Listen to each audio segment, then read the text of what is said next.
Muy buenos días a todos, somos alumnos de la Universidad Andina del Cusco y vamos a hablarles sobre el tema de coronariopatías en altura.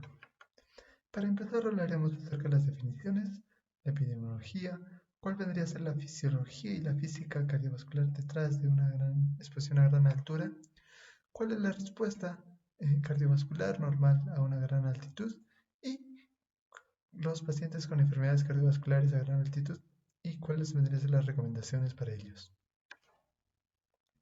Para empezar, hablamos de coronariopatías, a aquellas enfermedades de las arterias del corazón. ¿Cuáles son las arterias del corazón? Son dos, la arteria coronaria derecha y la arteria coronaria izquierda, ramas de la arteria aorta. Estas se encargan de brindar oxígeno al tejido muscular cardíaco o también llamado miocardio. El problema va a ser cuando hay un desequilibrio en esta entrega de oxígeno que va a producir en primera instancia angina de pecho, unos dolores transitorios por microinfartos. Luego también va a producir infarto agudo del miocardio y hay casos en los que los pacientes sin presentar antes ni angina ni infarto de frente desarrollan una muerte súbita. En cuanto a los factores de riesgo para desarrollar una coronariopatía, en primer lugar está la edad en personas ancianas y en personas del sexo masculino.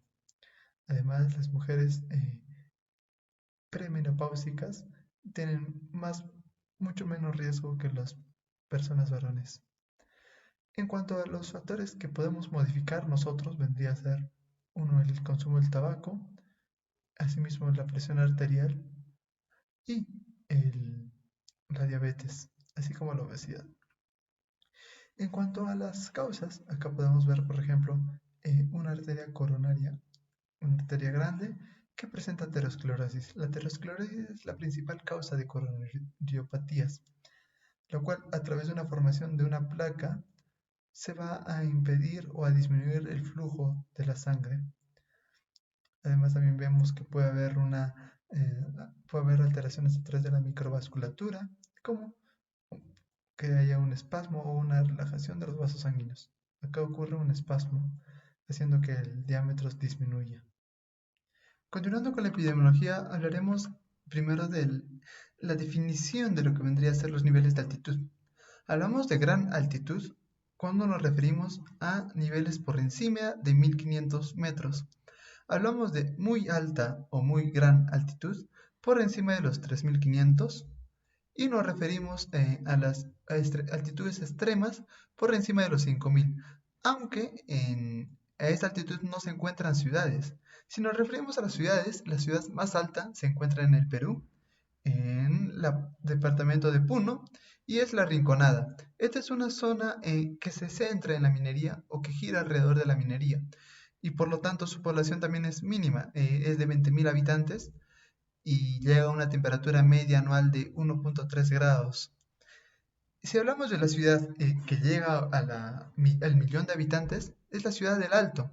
Esta ciudad del Alto se encuentra en Bolivia y tiene 4.093 metros sobre el nivel del mar y tiene una población de 850.000 personas. En cuanto a la enfermedad coronaria y la altura, primero veremos que hay una reducción de la mortalidad, pero esto es un aproximado de 30%. Si hacemos una comparación entre personas que viven a 1000 y 2000, entre 1000 y 2000 metros versus personas que viven por debajo de los 250 metros. Sin embargo, va a haber mayor riesgo, mayor mortalidad general, si nos referimos a altitudes más altas, por encima de los 3000 metros sobre el nivel del mar. Por lo tanto, nuestra conclusión sería de que es beneficioso vivir a una altura moderada por debajo de los 2000 metros sobre el nivel del mar.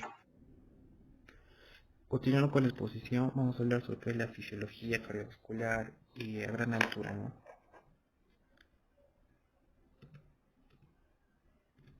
Entonces, hay que saber un poco, ¿no? De lo que, a grandes rasgos, lo que es que saber que a mayor elevación de altura vamos a ver una menor presión inspiratoria de oxígeno. Entonces, por mencionar un ejemplo, vamos a tener a Cusco, La Paz, ¿no? Que va a estar más o menos entre los 3.000, 4.000 metros, ¿no? De sobre el altura, sobre el nivel del mar. Entonces vamos a ver que va a estar más o menos entre lo que es un 70 y algo, ¿no? Entonces vamos a ver que va a estar en una gran altitud o una altitud alta, de más o menos el Cusco, en el límite, más que todo. Y vamos a ver que va a haber unos cambios, ¿no? De lo que es algunos cambios de aclimatación, por así decirlo, o algunos momentos de adaptación a esta gran altitud, que lo vamos a poder dividir en lo que es el día 1 y en el día 6 y 11, ¿no? Entonces vamos a ver que la frecuencia cardíaca el día 1 se va a encontrar elevada y en lo que es el día 6 y 11 se va a tratar de disminuir, ¿no? Ahora, lo que es el volumen sistólico se va a mantener al mismo nivel, al mismo nivel del el primer día, al mismo nivel del mar, y luego se va a disminuir. El gasto cardíaco obviamente se va a elevar el primer día y con el pasar de los días se va a disminuir. Lo que es la ventilación por minuto se va a elevar el primer día y con el pasar de los días este también va a seguir aumentando. La saturación de oxígeno, vamos a ver que el primer día se va a encontrar disminuida porque no hay oxígeno obviamente en la altura y con el pasar de los días se va a tratar de compensar, ¿no? Y la hemoglobina, vamos a ver que el primer día se va a encontrar incrementada y con el pasar de los días también, ¿no? Va a mantenerse. Ahora, lo que es el contenido arterial de oxígeno, ¿no? El oxígeno que se va a encontrar en la sangre arterial, el primer día se va a encontrar disminuido y con pasar los días va a tratar de llegar otra vez al mismo nivel del mar, ¿no? Ahora, la presión del volumen sistólico, el primer día va a estar aumentado y con el pasar de los días se va a disminuir, pero siempre va a estar un poco elevado lo que es comparado al nivel del mar. Lo que es la presión diastólica se va a ver también ligeramente incrementados, ¿no? En ambos. Lo que es el producto de tasa de presión se va a ver incrementado el primer día y con el pasar de días va a tratar de crecer, pero de igual manera se va a ver incrementado a comparación del nivel del mar. Ahora sí, de lo que es la presión arterial pulmonar, este sí se va a incrementar, hasta se puede decir que se ha duplicado con el pasar el primer día y con el pasar de los días también se ha aumentado y se lo va a disminuir ligeramente, ¿no? Entonces, ahora, también sabiendo eso, hay que tener en cuenta que en algunos casos, en pacientes que tengan lo que es una enfermedad del sistema nervioso central, tipo el Alzheimer, le dicen que debería irse a condiciones de hipoxia. ¿Por qué? Porque estos van a dar condiciones de angiogénesis y van a regular lo que es la presión cerebral. De tal forma de que esta formación de vasos sanguíneos puedan ayudar a disminuir los efectos o hasta posiblemente curar los casos leves, ¿no? Entonces de esa forma nos dicen de que recomiendan a estos pacientes irse a niveles de hipoxia. Entonces, pero no solamente se va a tener cambios a nivel de lo que son los capilares neuronales, sino también va a tener cambios a nivel, como ya mencionados, ¿no? Como que es el gasto cardíaco o la eritropoiesis. También va a tener lo que son, en la unión neurovascular con lo que son la barrera hematocefálica, también va a tener relación, ¿no? La hipoxia. Entonces también hay que ver ya más bioquímicamente que va a haber mecanismos cardioprotectores frente a esta hipoxia al principio, ¿no? ¿Cómo qué? Vamos a ver tres mecanismos principales. Primero, vamos a ver que va a haber un incremento de la actividad simpática, haciendo haciendo una activación beta-adrenérgica, logrando que haya una activación de lo que son los elementos de respuesta de nucleótidos cíclicos unidos a una proteína que sería el CREF, y cuando esto va a perder su proteína, solo se va a llamar CRE. Esto va a hacer que haya estos van a ser transportados por proteínas de transportadores de calcio, ¿hacia dónde? Hacia dos lugares, ¿no? Al retículo sarcoplásmico y al sarcolema. ¿Para qué? En el retículo sarcoplásmico va a formar lo que es va a ayudar, ¿no?, a la codificación de genes, que sería esta vez el calcio ATPasa retículo sarcoplásmico, y nosotros llamamos el cerca. Y en lo que es el sarcolema va a formar lo que es el, el sodio calcio transportador llamado NSX. ¿Para qué? Estos dos van a ayudar a la homeostasis del calcio eh, frente a lo que es la isquemia y reperfusión que va a haber, ¿no? Entonces, para eso lo usan, ¿no? El primer mecanismo cardioprotector. Otro mecanismo cardioprotector, perdón.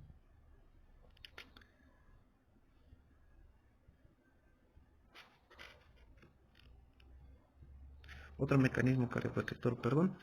Vamos a tener lo que son los factores inductores frente a la hipoxia. Al no tener oxígeno, ya no va a haber una inactivación de estos factores frente a la hipoxia. O sea, esto su unidad alfa, que se iba a degradar, ya no se degrada. Entonces se va a ir al núcleo, donde se va a unir junto a su unidad beta, formando lo que son los factores frente a la respuesta hipóxica, el HRE, y transcribiendo, ¿no?, lo que son los distintos métodos antihipóxicos, como cuáles. Por ejemplo, va a haber factor de crecimiento endotelial vascular, va a haber lo que es el óxido nítrico, va a haber eritropoyetina, endotelina 1, lo que son enzimas glucolíticas más lo que son transportadores de glucosa, y cada uno va a tener su función, ¿no? Por ejemplo, este factor de crecimiento vascular endotelial va a ser una angiogénesis. Lo que es el óxido nítrico y la eritropoyetina van a ayudar a disminuir la inflamación, y lo que es la endotelina va a disminuir la apoptosis. Mientras que lo que son los GLUT y las enzimas glucolíticas van a respaldar lo que son la producción de ATP anaeróbico y lo que es la fosfocreatina, ¿no? Entonces, otro método que tenemos es otro, ¿no? En Salaber la hipoxia, justamente en orquesta de oxígeno, va a hacer que el electrón que se van a encontrar en las mitocondrias se combine con el poco oxígeno que queda en lo que son la célula, formando así lo que es el ROS, que sería una especie reactiva, ¿no?, de oxígeno. Estos van a oxidar lo que es el CAP, que sería un resto de sulfidrilo, pero al no haber tanto oxígeno, el RC2 que queda, ¿no?,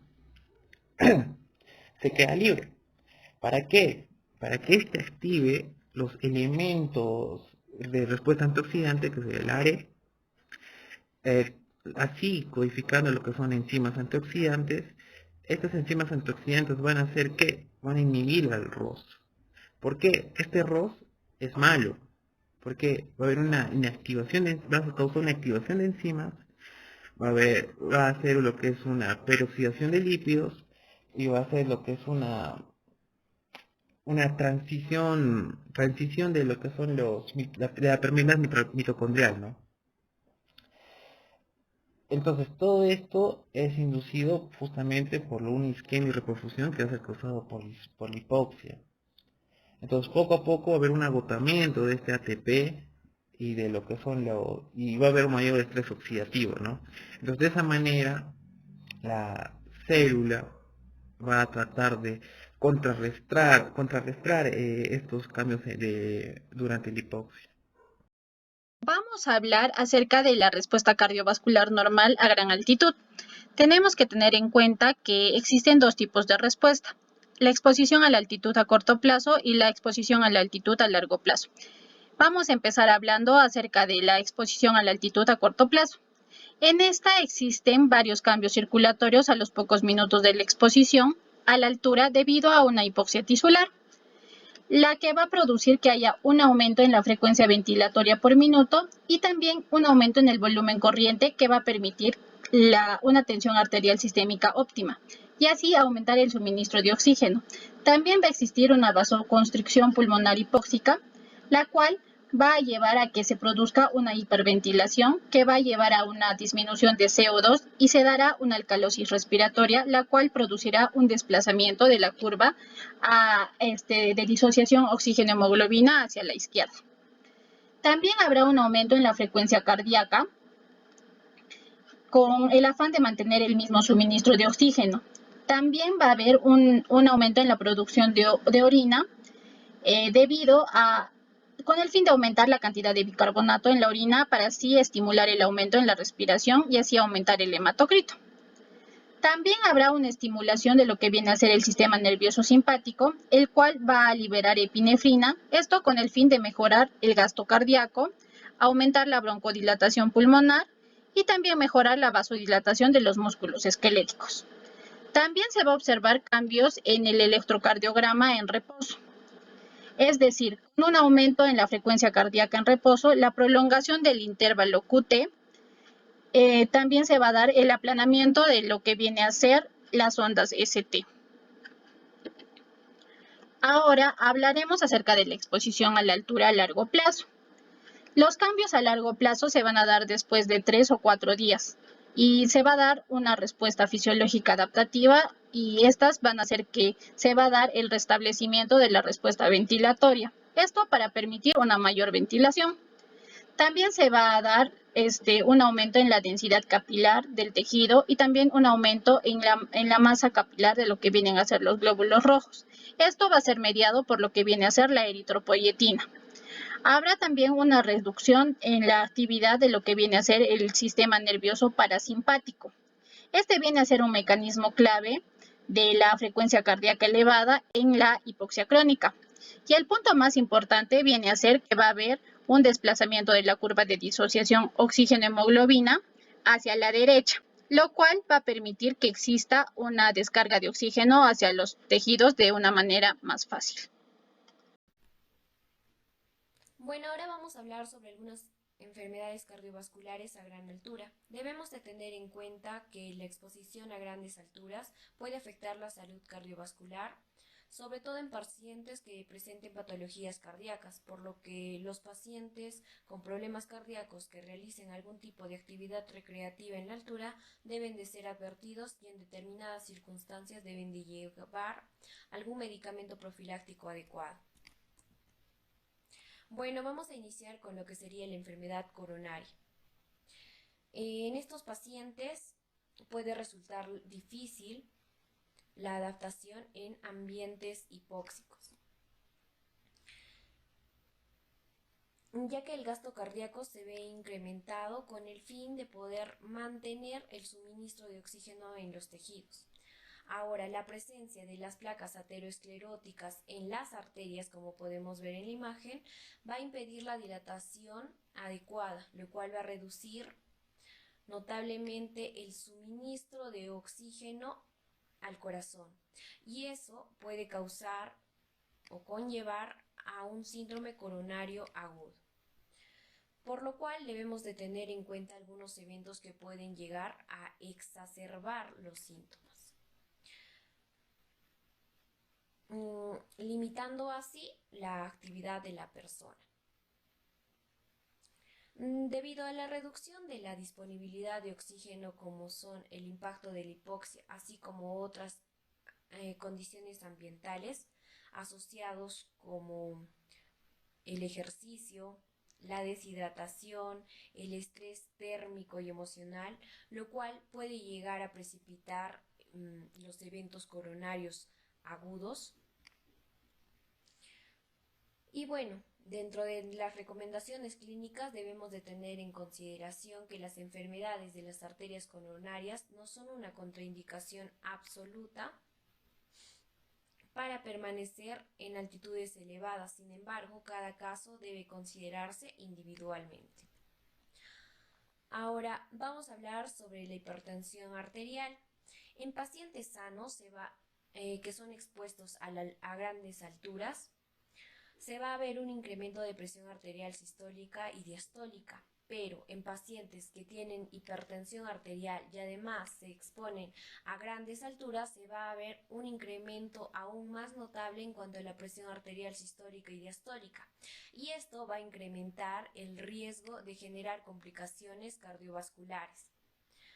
Además, debemos de tener en cuenta que esta asociación no va a afectar el riesgo de generar el mal de montaña agudo. Se ha visto que algunos medicamentos que se utilizaron a baja altitud no son totalmente eficaces a gran altitud, tales sean los beta bloqueantes no selectivos y los bloqueantes de la angiotensina. El inconveniente de utilizar los beta bloqueantes va a hacer que estos van a reducir la saturación del oxígeno de la hemoglobina, lo cual va a limitar la capacidad de realizar algún ejercicio. En otros estudios se menciona que cuando hay casos de hipertensión leve, se recomienda la combinación de los medicamentos tales como el bloqueador de los canales de calcio y también los bloqueadores de receptores de angiotensina, ya que el uso de estos fármacos va a reducir la intensificación de la respuesta de la presión arterial y también va a mejorar el suministro de oxígeno en los pacientes. Pero en estos pacientes lo más recomendable es un control constante de lo que sería la presión arterial. Ahora, vamos a hablar de lo que sería la cardiopatía congénita. En este caso, cuando una persona adulta o un infante con la enfermedad cardíaca congénita se va a exponer a grandes alturas, las recomendaciones van a individualizarse y basarse en la naturaleza del defecto congénito. Los pacientes con mayor riesgo van a ser aquellos que van a presentar defectos en cuanto a la comunicación intracardíaca y aquellos que presenten desviación de derecha a izquierda. Además, es probable que la exposición a gran altura en personas desarrolle una hipoxemia grave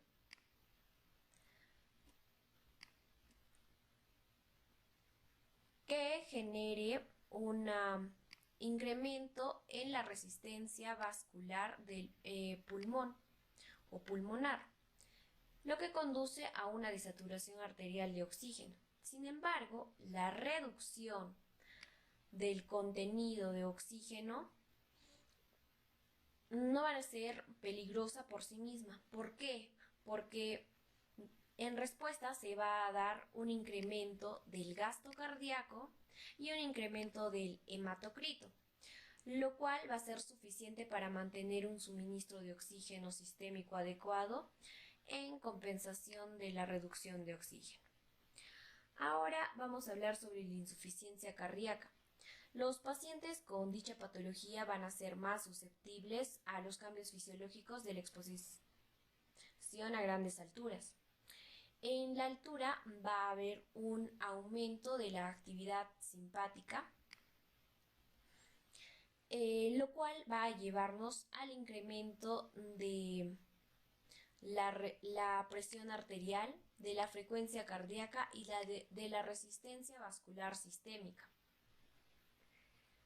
Esto va a dar lugar a una reducción de la capacidad del ejercicio y los pacientes se van a ver cansados, tal como vemos en la imagen. También se va a poder observar una vasoconstricción pulmonar.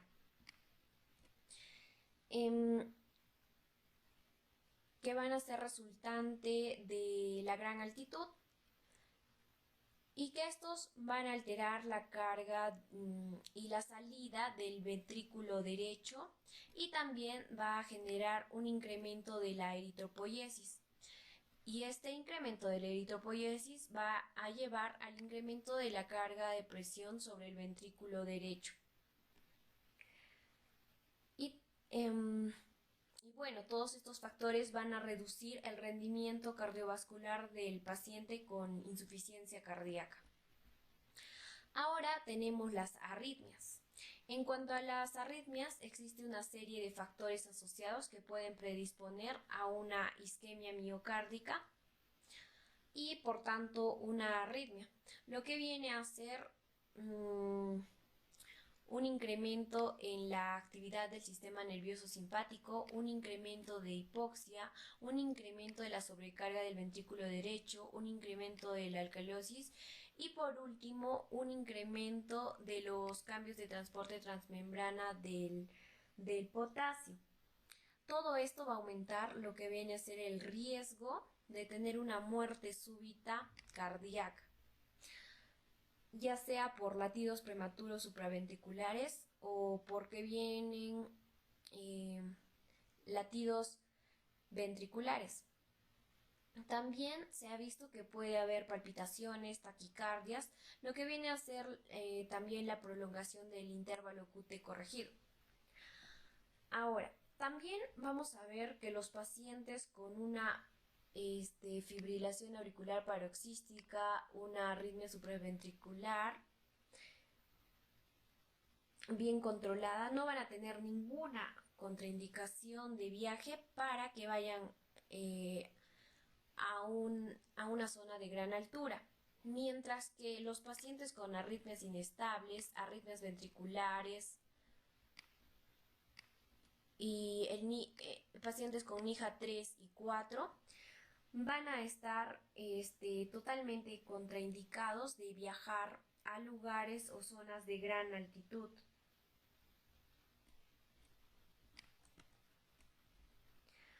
Ahora vamos a hablar sobre la enfermedad valvular del corazón. La enfermedad valvular del corazón que vemos en gran altura van a verse síntomas agravados en estos pacientes. Por ende, un paciente con valvulopatía cardíaca grave, además que presenten síntomas, va a estarse notablemente contraindicada o evitar la exposición a grandes alturas. Pero en valvulopatías leves o moderadas, en estos pacientes se les va a recomendar primero realizar una ecografía y posteriormente una prueba de esfuerzo. Estos dos van a ser realizados con el fin de documentar su función ventricular y valvular, por lo cual se va a recomendar que estos pacientes reduzcan su nivel de actividad en los primeros 5 días, además de tener cuidado con el consumo de alcohol, que de hecho lo más recomendable es evitar el consumo de este. Asimismo, se va a recomendar el estar pendiente de los cambios hemodinámicos que el paciente pueda presentar. Entre los cambios que van a haber en estos pacientes que tienen una valvulopatía preexistente van a ser cambios hemodinámicos que van a ser inducidos por el estrés hipóxico y esto puede llevar a una descompensación de su condición. Entonces vamos a tener que la hipoxia va a dar como resultado un aumento de una serie de factores que pueden incluir la frecuencia cardíaca,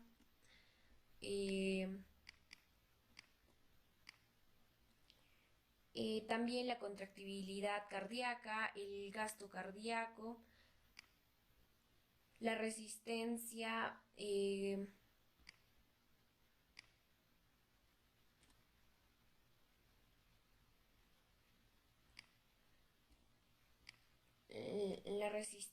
y todo esto va a conllevar a la disminución de la presión y esto va a llevar a una sobrecarga del volumen en los pacientes afectando así al corazón, ¿no?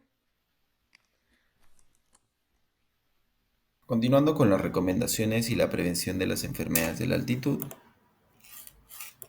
Bueno, En cuanto a la prevención de las enfermedades, para poder tener una estrategia preventiva óptima, debemos tener en cuenta algunos de los siguientes factores, ¿no? Es la susceptibilidad del paciente, la exposición reciente a la altitud, el ascenso rápido y gradual, el historial médico, las alergias a medicamentos y el propósito del ascenso. En la prevención también hablaremos de algunos métodos de comportamiento y de algunas profilaxis farmacológicas, que son otro método de prevención en los cuales tocaremos medicamentos, suplementos y pues el uso de algunas plantas. Si hablamos de el ascenso gradual o por etapas, es el método más seguro para prevenir la enfermedad de altura. Entonces, los viajes de un día a una altitud más alta con un regreso a una altitud más baja para poder dormir pueden ayudar a acelerar el proceso de aclimatación y prevenir la enfermedad de altura. Ahora, si se dispone de tiempo, el ascenso por etapas es otro enfoque de aclimatación que reduce el riesgo de enfermedades de altura.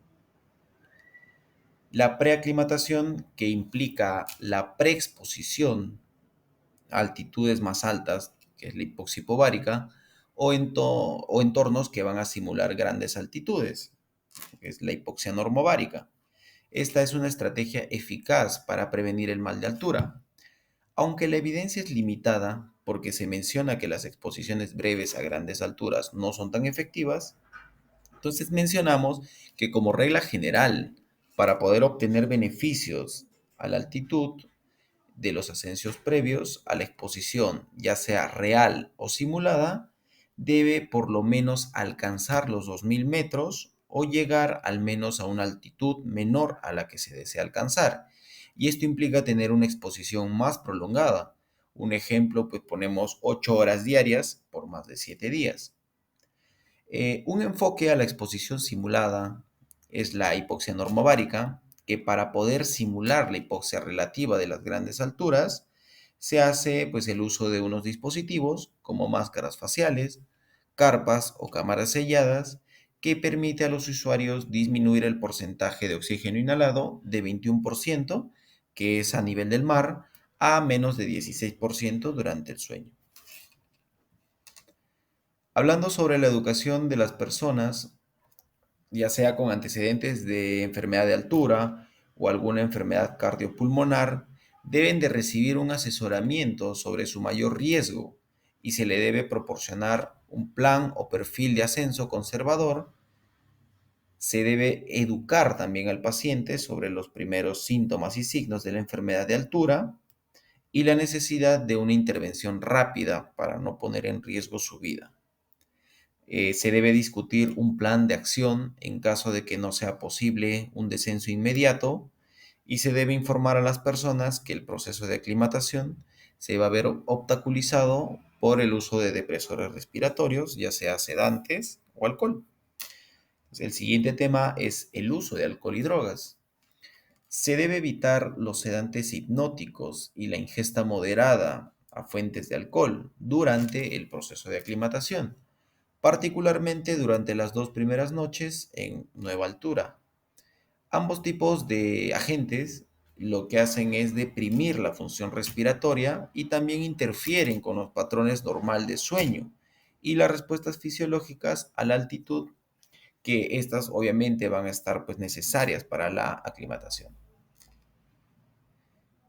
En cuanto a la dieta e hidratación, pues se ha proporcionado varias dietas, entre ellas la de consumo con bastante cantidad de carbohidratos, para poder reducir la incidencia de mal de altura, pero los datos no son concluyentes y también de manera paralela el consumo de agua, porque no se ha demostrado que una dieta estricta o una hidratación vigorosa, más allá de la cantidad necesaria para mantener una hidratación adecuada, reduzca la incidencia de una enfermedad de altura.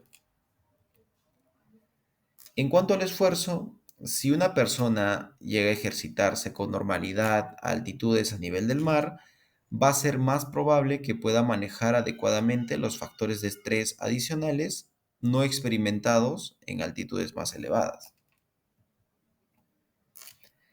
En cuanto a la profilaxis farmacológica, los médicos deben de reservar medicamentos profilácticos para aquellas personas con antecedentes de enfermedad de altura y para aquellas personas que deben de realizar un ascenso rápido, planificado a grandes altitudes.